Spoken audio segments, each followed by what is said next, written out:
అయ్యో, ఇక నువ్వు ఎన్ని కారణాలు చెప్పినా నువ్వు నన్ను అనుమానించవన్న బాధ నుంచి నేను జీవితాంతం బయటికి రాలేనే.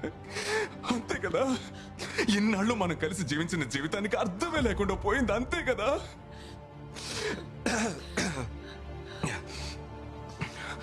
నేను వాణ్ణి కాను, పార్థిబన్ అలాంటి మనిషి కాదు అని ఎన్నిసార్లు చెప్పినా చెప్పినా చెప్పినా ఎవడో ఒక నాలా ఉన్నాడని.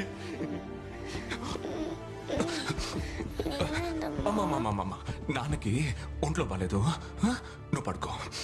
Dance for me, dance for me, dance for me, oh oh. I've never seen anybody do the things you do before. They say, move for me, move for me, move for me.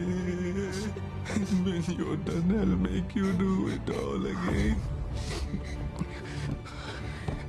ఏమే, ఎవడో ఒకడు నాలో ఉన్నాడని ప్రతి ఒక్కడు నా ప్రాణం తీస్తే నన్నేం చేయమంటావే? మొత్తం నమ్మకాన్ని తీసుకెళ్లి చెత్త బుట్టలో పడేసావు. వాడేమో నన్ను తండ్రి అని అడుగుతున్నాడు, నువ్వేమో మొగుడు అని అడుగుతున్నావు. ఎవరిని నేను, ఎవరిని? కరెక్టేలే, అమ్మ నాన్న ఊరు పేరు తెలియని అనాథనే కదా నేను. అట్లీస్ట్ వాళ్ళైనా ఉండుంటే నన్ను అనుమానించేవాళ్ళు కదా. అనాథనే నేను, అనాథనే నేను. నువ్వు అనాథగా కాదురా. చూడని చెప్తున్నాను కదా, నేను ఇదేది నీ మీద అనుమానంతో చేయలేదు.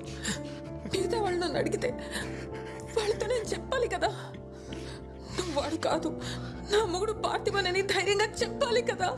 అదెందుకు నీకు అర్థం కావట్లేదు?